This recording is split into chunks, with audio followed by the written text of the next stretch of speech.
2. Amarás al prójimo. Porque, en efecto, es el amor cristiano el que descubre y conoce la existencia del prójimo, y, lo que es lo mismo, que cada uno lo es. Si amar no fuera deber, tampoco existiría el concepto de prójimo. Solamente cuando se ama al prójimo, solamente entonces queda erradicado lo egoísta de la predilección y preservada la equidad de lo eterno. Al cristianismo se le ha objetado con frecuencia, de las más diversas maneras, los más diversos talantes y con afición y propósito diversos, que desplace al amor y la amistad. Y a su vez se ha pretendido defender el cristianismo, invocando para tal fin su enseñanza de que se ha de amar a Dios con todo el corazón y al prójimo como a uno mismo. Si la controversia se conduce de este modo, entonces resulta bastante indiferente que se dispute o se esté de acuerdo, ya que un debate en el aire y un acuerdo en el aire son ambos igualmente vanos. Más bien, lo que hay que procurar es poner debidamente en claro el punto de litigio para, de esta manera, al hacer la defensa, conceder con toda tranquilidad que el cristianismo ha destronado el amor y la amistad, es decir, el amor según el instinto y la inclinación, la predilección, para poner en su lugar el amor según el espíritu, el amor al prójimo, un amor que seriamente y de verdad es, en interioridad, más sensible que la pasión amorosa en la unión, y más fiel en sinceridad que la más famosa amistad en solidaridad. Más bien, lo que se ha de procurar es poner debidamente en claro que la alabanza a la pasión amorosa y a la amistad pertenecen al paganismo, que el poeta propiamente pertenece al paganismo y lo mismo digamos de su tarea, para así, con convencimiento, dar al cristianismo lo que es del cristianismo, el amor al prójimo, un amor del que en el paganismo no se tenía ni idea. Más bien, lo que hay que procurar es distinguir y dividir debidamente para en lo posible dar lugar a que el individuo elija, y no confundir y mezclar, pidiendo con ello que el individuo logre una impresión determinada de cada cosa. Y, sobre todo, lo que hay que dejar de hacer es defender el cristianismo, ya sea consciente o inconscientemente, pretendiendo que lo sostenga todo, incluso lo no cristiano. Todo aquel que con pericia y rigor considera este asunto verá fácilmente que el punto de litigio tiene que plantearse así: si habrán de ser la pasión amorosa y la amistad lo supremo del amor, o bien si este amor habrá de ser destituido. La pasión amorosa y la amistad se relacionan con la pasión, pero toda pasión, ya sea que ataque o que se defienda, combate de un solo modo, o bien existo y soy lo supremo, o bien no existo en absoluto, o todo o nada. La chapuza y la confusión aparecen, estorbando entonces al paganismo y al poeta, tanto como estorba al cristianismo, cuando la defensa desemboca en que indudablemente el cristianismo enseña un amor más alto, y además hace el elogio del amor y la amistad. Esta manera de hablar pone en evidencia dos cosas: que el que habla no posee el espíritu del poeta, ni tampoco el del cristianismo. Respecto de la relación espiritual, si lo que se quiere evitar es hablar mal, lo que no se puede es hablar como un mercachifle que tiene unos géneros de una calidad fuera de serie, pero además otros de calidad intermedia que se atreve a recomendar también encarecidamente y en segundo lugar como igual de buenos. No, si es cierto que el cristianismo enseña que el amor a Dios y al prójimo es el auténtico amor, entonces también es cierto que igual que él ha derribado toda altanería que se subleva contra el conocimiento de Dios y reduce a cautiverio todo pensamiento en la obediencia a uno, así también ha derribado el amor y la amistad. No sería además extraño, si el cristianismo consistiera en semejante discurso chapucero y embrollador, como quieren volverlo muchas defensas las más de las veces peores que cualquier ataque, no sería extraño que en todo el Nuevo Testamento no se encontrara ni una sola palabra acerca de la pasión amorosa en el sentido en que la canta el poeta y el paganismo la idolatra. No sería extraño que en todo el Nuevo Testamento no se encontrara ni una sola palabra acerca de la amistad en el sentido en que la canta el poeta y el paganismo la venera. O bien deja que el poeta, un poeta que tenga conciencia de serlo, repase lo que el Nuevo Testamento enseña acerca de la pasión amorosa y llegaría a desesperarse, porque no encontraría ni una sola palabra capaz de entusiasmarlo. Y si algún llamado poeta encontrara en definitiva una palabra y la empleara, se trataría de un uso embustero, culpable, ya que en lugar de respetar el cristianismo, se apropia de una palabra costosa para torcerla al usarla. Deja que el poeta busque en el Nuevo Testamento para hallar palabras acerca de la amistad que puedan ser de su gusto, buscaría en vano hasta la desesperación. Pero deja que un cristiano, que quiere amar al prójimo, busque, y en verdad que no buscará en vano. Cada palabra que encuentre será más fuerte y autoritativa que la otra, apropiado para inflamar en él ese amor y para conservarlo en ese amor. El poeta buscaría en vano. Pero, ¿acaso no es cristiano el poeta? Nosotros no hemos dicho ni decimos que no lo sea. Lo único que afirmamos es que, en cuanto poeta, no es cristiano. Sin embargo,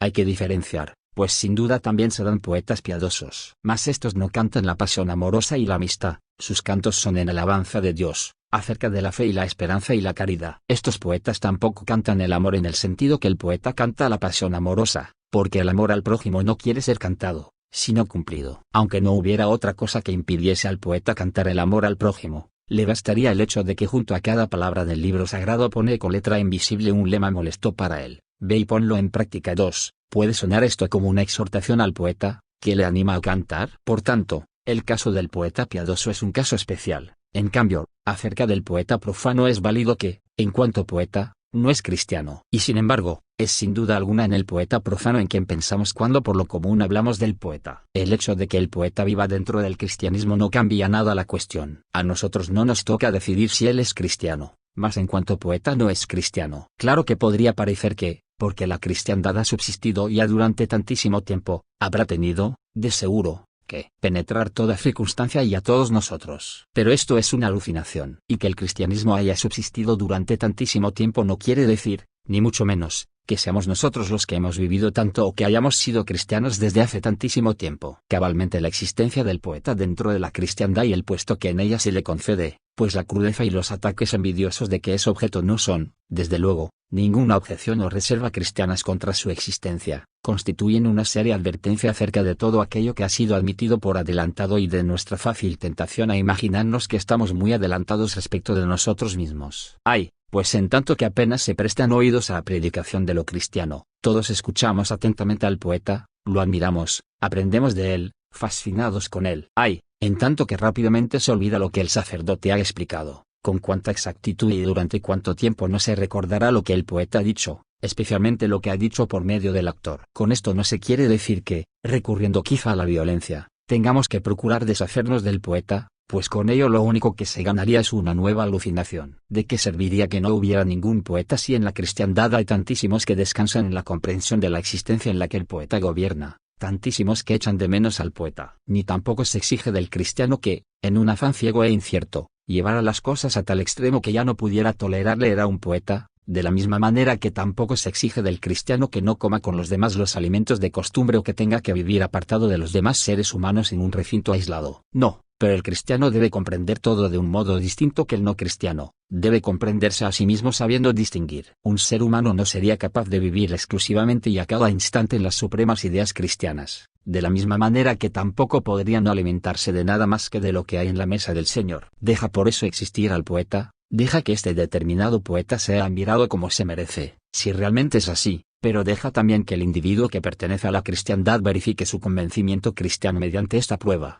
¿De qué manera se relaciona con el poeta? ¿Qué juicio le merece el poeta? ¿De qué manera lo lee? ¿De qué manera lo admira? Mira, de estas cosas casi nunca se habla en estos tiempos. Ay, es probable que a muchos estas consideraciones no les parezcan ni lo bastante cristianas ni serias, precisamente porque hablan de cuestiones tales que, notémoslo bien, traen muy atareados no obstante a los seres humanos los 6 días de la semana, e incluso el 7º día durante muchas más horas que lo piadoso. Sin embargo, nos consolaremos tanto porque hemos sido largamente educados e instruidos desde niños en el cristianismo, como también porque en la edad madura hemos consagrado nuestros días y nuestras mejores fuerzas a este servicio. Si bien repetiremos siempre que nuestro discurso se haya desprovisto de autoridad, nos consolaremos con estar enterados acerca de cómo y, especialmente, de qué hay que hablar en estos tiempos. Desde luego que todos estamos bautizados e instruidos en la fe cristiana. Por tanto la cuestión no puede ser la de extender el cristianismo. Por otro lado, nada más lejos de nosotros que la pretensión de juzgar a nadie que se diga cristiano, declarando que no lo sea. Por tanto, la cuestión no puede ser la de que se confiese a Cristo por oposición a los no cristianos. En cambio, será muy útil y necesario que el individuo cuidadoso y consciente de sí mismo se preste atención a él, y en cuanto sea posible ayude a los demás, en la medida en que un ser humano puede ayudar a otro, pues Dios es el verdadero auxiliador, para que lleguen a ser cristianos en un sentido más y más profundo. La palabra cristiandad, como denominación común de todo un pueblo, es un epígrafe que fácilmente dice demasiado y por ello también fácilmente da pie a que el individuo crea demasiado acerca de sí. Y se acostumbra, sin duda, al menos en otros sitios, a poner señales en las carreteras que indican a dónde conduce ese camino. Quizá en el mismo instante de emprender el viaje, vemos ya una señal de esas, indicándonos que ese camino conduce a aquel lejano lugar que es el destino del viaje. ¿Se habrá por eso llegado al lugar? Lo mismo acontece con esta señal de carreteras. La cristiandad indica la dirección, pero, ¿se está por eso ya en la meta, o bien se estará por eso siempre simplemente en camino? O bien, avanzar por el camino significará algo así como andar por el camino una vez a la semana durante 1 hora, en tanto que los 6 días restantes se vive en otras consideraciones completamente distintas. sin hacer intento alguno de comprenderse a sí mismo explicándose eso de alguna manera coherente? ¿Y será acaso algo tan serio silenciar la verdadera coherencia del asunto y de las circunstancias, para así hablar con extrema seriedad de lo más serio, contribuyendo a aumentar la confusión general, puesto que movidos de una seriedad indeficiente nunca esclarecen la auténtica relación con un asunto serio? ¿Quién tiene entonces la tarea más difícil? El maestro que recita lo serio como desde una lejanía, con respecto de lo cotidiano, de visiones etéreas, o el aprendiz que tendrá que hacer empleo de ello. Será simplemente un engaño silenciar lo serio, y no será también un engaño no menos peligroso decirlo pero bajo condiciones y exponerlo pero a una luz totalmente distinta que la de la vida cotidiana de la realidad. Y si es verdad que toda la vida mundana, su pompa, sus distracciones, su encantamiento, puede de tantas maneras aprisionar y engatusar a los seres humanos, ¿qué es entonces lo serio? Silenciar por pura seriedad lo profano en la iglesia o hablar seriamente de ello para, en lo posible, afirmar a los seres humanos contra los peligros de la mundano. ¿Realmente será imposible hablar de una manera solemne y en verdad seria acerca de lo mundano? Y, de ser imposible, ¿implicaría esto que habría que silenciarlo en la charla piadosa? ¡Ay, no! Lo único que se seguiría de ello es que habría de prohibirse en lo más solemne de la charla piadosa. Por tanto, examinaremos la convicción cristiana en el poeta. ¿Qué es lo que el poeta enseña en definitiva acerca de la pasión amorosa y la amistad? Aquí no se trata de este o aquel poeta determinado, sino solo del poeta, es decir, solamente del poeta que, en cuanto tal, es fiel a sí mismo y a su tarea. Y así, si un presunto poeta ha perdido, en su concepción, la fe en la validez poética de la pasión amorosa y la amistad poniendo alguna otra cosa en su lugar, entonces no es poeta, y probablemente tampoco será lo cristiano eso otro que ha colocado en su lugar, sino chapuza todo ello. La pasión amorosa se funda en un instinto que, transfigurado en inclinación, tiene su más elevada, incondicional y, de una manera indudablemente poética, única expresión en que tan solo hay un único amado en el mundo entero y en que esta única vez, de la pasión amorosa es la pasión amorosa, lo es todo, la segunda vez, nada. Ordinariamente, se suele afirmar de un modo proverbial que una vez no es ninguna vez. En cambio, aquí una vez lo es todo de manera incondicional, la segunda vez es la ruina de todo de manera incondicional. Esto es poesía, y el acento descansa de manera incondicional en lo más elevado del apasionamiento, ser o no ser. Amar una segunda vez ya no es amar,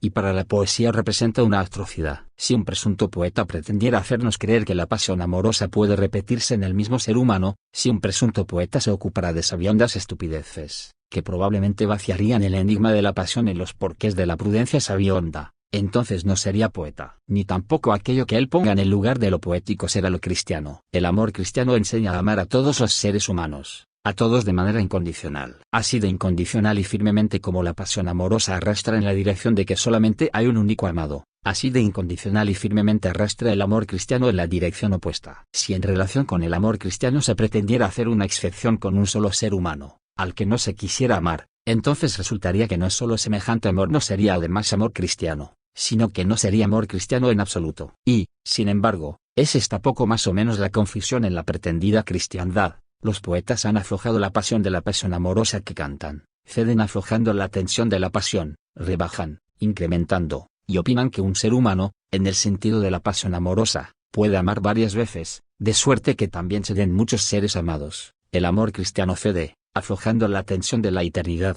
rebaja y opina que basta con que se ame a un gran número, y ya es amor cristiano. De esta manera, se ha embarullado tanto lo poético como lo cristiano, y aquello que lo ha reemplazado no es ni lo poético ni lo cristiano. La pasión tiene siempre esta peculiaridad incondicional, la de excluir lo tercero, es decir, que lo tercero es la confusión. Amar sin pasión es una imposibilidad, pero la diferencia entre la pasión amorosa y el amor cristiano es también por ello la única posible diferencia eterna de pasión. No se puede pensar ninguna otra diferencia entre pasión amorosa y amor cristiano. Quien por eso opine que le es posible comprender su vida recurriendo a la vez a la explicación del poeta y a la del cristianismo, quien opine que le es posible comprender ambas explicaciones conjuntamente para así dar sentido a su vida, estará muy equivocado. El poeta y el cristianismo ofrecen explicaciones cabalmente opuestas. El poeta diviniza la inclinación y por eso tiene, ya que piensa constantemente solo en la pasión amorosa, plena razón al afirmar que mandar el amor es la mayor de las estupideces y una manera de hablar totalmente absurda. En cambio, el cristianismo, que piensa constantemente solo en el amor cristiano,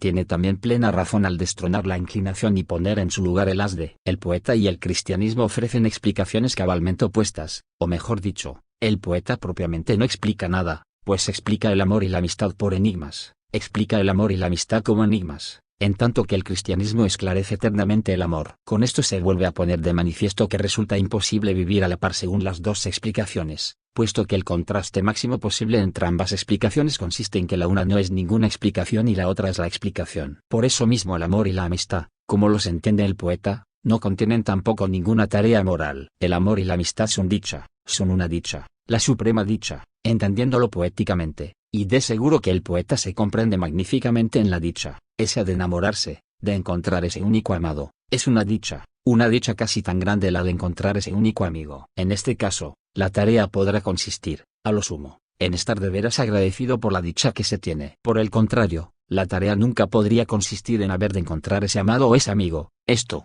como de nuevo lo comprende magníficamente el poeta, no se deja llevar a la práctica. Por tanto, la tarea depende de que la dicha le asigne a uno la tarea, lo que no hace sino expresar cabalmente que no hay, si se entiende moralmente, tarea alguna. En cambio, si se ha de amar al prójimo, la tarea está, la tarea moral, la cual constituye a su vez el origen de todas las tareas. Cabalmente, porque es la auténtica moralidad, el cristianismo sabe abreviar las deliberaciones, cecenar las introducciones prolijas, aleja toda espera provisional y nos exime de toda pérdida de tiempo. Lo cristiano se pone inmediatamente a la tarea, porque la lleva consigo. En el mundo hay sin duda una enorme lucha entablada acerca de a qué ha de llamarse lo supremo. Mas sea lo que sea aquello a lo que se llame de ese modo, por más vario que ello fuera, resulta increíble la cantidad de polijidades que lleva inherentes para abordarlo. Por contraste, el cristianismo enseña enseguida a un ser humano el camino más corto para encontrar lo supremo: cierra tu puerta y reza a Dios, pues Dios es indudablemente lo supremo. Así también, cuando un ser humano ha de salir al mundo, ¿puede acaso caminar lejos y caminar en vano, dar la vuelta al mundo y en vano, buscando al amado o al amigo? Pero al cristianismo no se le podrá reprochar nunca el que haya dejado a un ser humano dar ni siquiera un solo paso en vano, pues cuando abras la puerta que cerraste para rezar a Dios y salgas,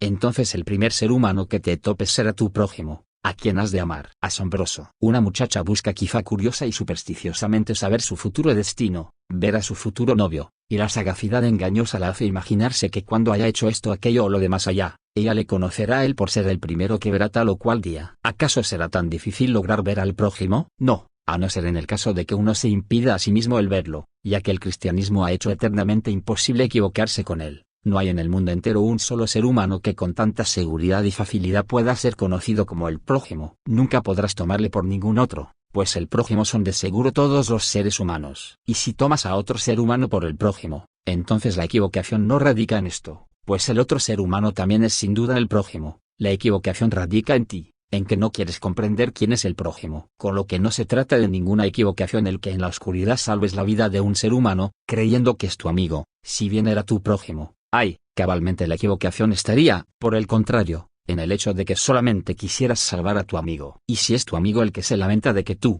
según su opinión, hiciste por equivocación por el prójimo lo que él creía que solamente harías por él, ay, en este caso, estate tranquilo, pues quien se equivoca es tu amigo. El punto de litigio entre el poeta y el cristianismo se puede entonces determinar con toda exactitud de la siguiente manera: el amor y la amistad son predilección y pasión de predilección. El amor cristiano es amor de abnegación, cosa que garantiza estas de extinguir esas pasiones no sería más que una confusión. Pero la extralimitación apasionada de la predilección en lo que se refiere a la exclusión, consiste en no amar más que a uno solo, y la extralimitación de la abnegación en lo que se refiere al entregarse consiste en no excluir ni a uno solo. En otros tiempos, cuando se llevaba a la práctica la comprensión de lo cristiano dentro de la vida, se opinaba que el cristianismo tenía algo contra la pasión amorosa, puesto que ésta se funda en un instinto. Se opinaba que el cristianismo, que en cuanto espíritu ha sembrado la discordia entre carne y espíritu, odiaba la pasión amorosa en cuanto sensualidad. Sin embargo, esto era un malentendido, una extravagancia de la espiritualidad. Por lo demás, es cosa fácil de demostrar que el cristianismo está muy lejos de querer imprudentemente excitar la sensualidad contra un ser humano mismo, enseñándole extravagancias. ¿No dice San Pablo que mejor es casarse que abrazarse tres? No, el cristianismo, precisamente porque es en verdad espíritu,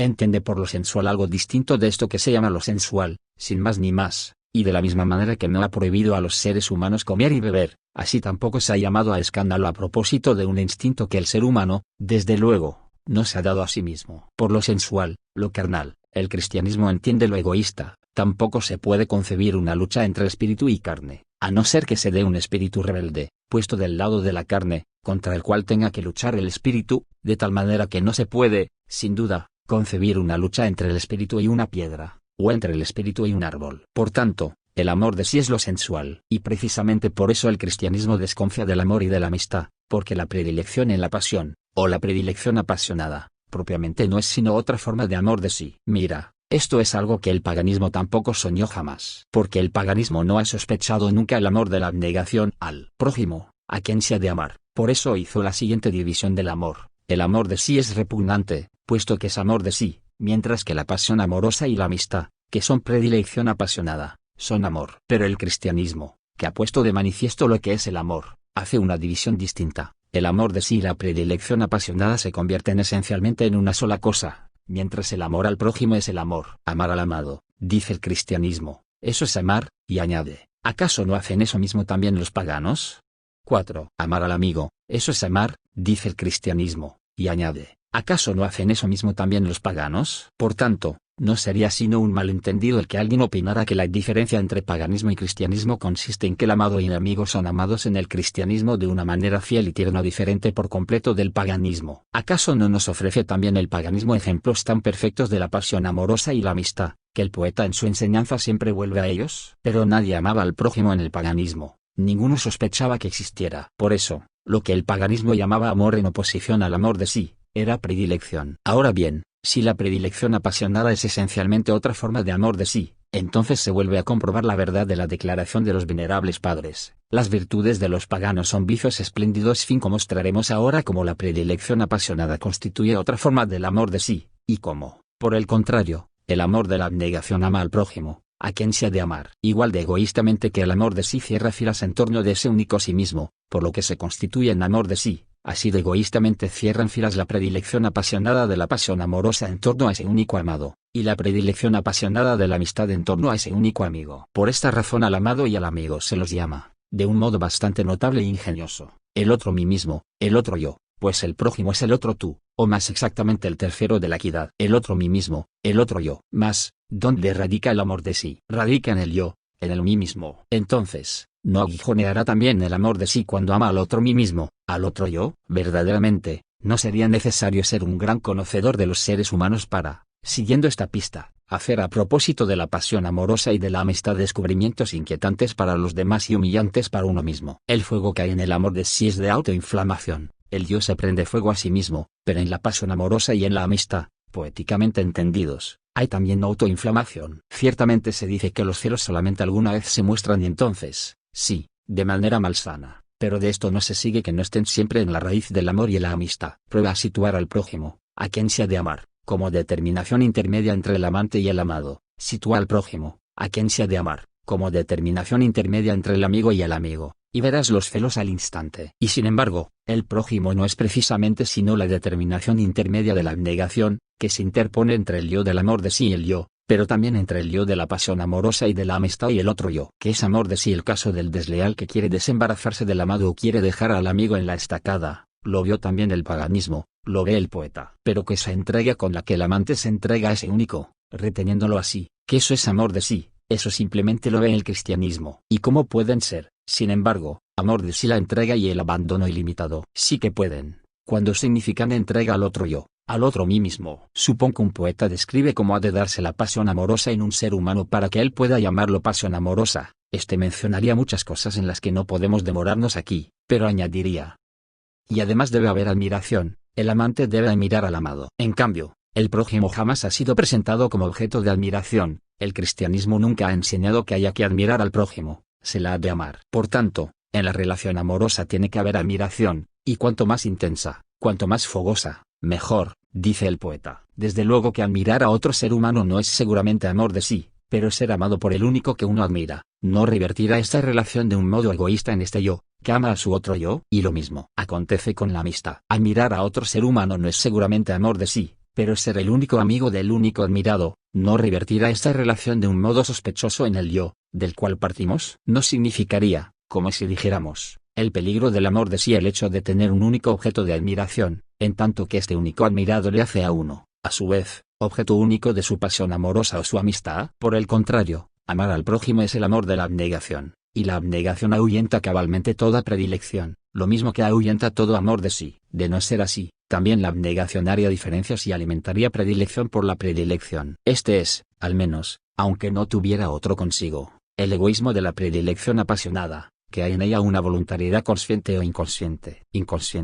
En cuanto ella es una fuerza dentro de la determinación natural, consciente, en tanto se entrega sin límite y asiente a dicha fuerza. Por muy oculto, por más inconscientemente que se dé la voluntariedad en el abandono apasionado a su único objeto, de todas maneras habrá arbitrariedad. Indudablemente, este único objeto no fue hallado en la obediencia a la ley regia tú has de amar, sino al elegir, sí, al escoger incondicionalmente a un único individuo. Pues también el amor cristiano no tiene más que un único objeto, el prójimo, pero el prójimo está además todo lo lejos posible de ser un único ser humano, infinitamente lejos de ello, ya que el prójimo son todos los seres humanos. Por eso, cuando el amante o el amigo, cosa que el poeta escucha con voluptuosidad, solo son capaces de amar a un único ser humano en todo el mundo, se da en esta inmensa entrega una inmensa voluntariedad, y el amante, en esa entrega avasalladora e ilimitada, propiamente y se relaciona consigo mismo en el amor de sí. La abnegación exterminará ese amor de sí, lo voluntarioso, con el asde de la eternidad. Y la abnegación que, sentenciadora,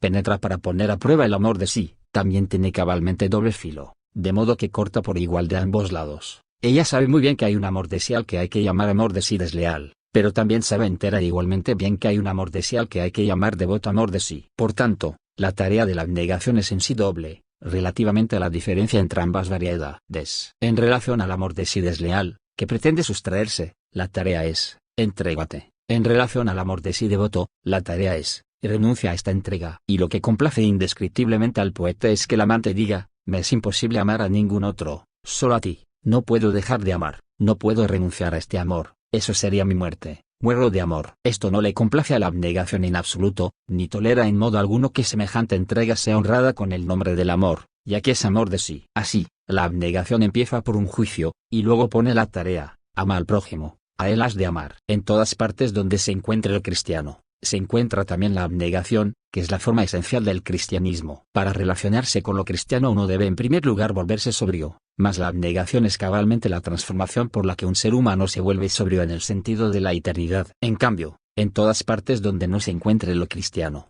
lo supremo es la embriaguez del amor propio, y lo supremo de esta embriaguez es lo admirado. Pero pasión amorosa y amistad son precisamente lo supremo del amor propio, son el yo ebrio en el otro yo. Cuanto más fuertemente se fusionen los dos yoes con el fin de hacer un solo yo, tanto más se cerrará egoístamente este sí mismo reunido, al margen de todos los demás. En el punto culminante de la pasión amorosa y de la amistad, los dos se hacen realmente un sí mismo, un yo. Cosa que únicamente se explica porque en la predilección se contiene una determinación natural, instinto e inclinación, y el amor de sí, que egoístamente es capaz de unir a dos en un nuevo sí mismo egoísta. En cambio, el amor según el espíritu arroja de mí mismo toda determinación natural y todo amor de sí, por lo cual el amor al prójimo no es capaz de convertirme en uno con el prójimo, en un sí mismo reunido. El amor al prójimo es amor entre dos seres eternamente determinados, cada uno por su lado. Como espíritu, el amor al prójimo es el amor según el espíritu, y dos espíritus jamás podrían convertirse en un solo sí mismo en sentido egoísta. En la pasión amorosa y la amistad los dos se aman mutuamente en virtud de la diversidad, o en virtud de la semejanza que se funda en la diversidad, como cuando dos amigos se aman gracias a la semejanza de costumbres, carácter,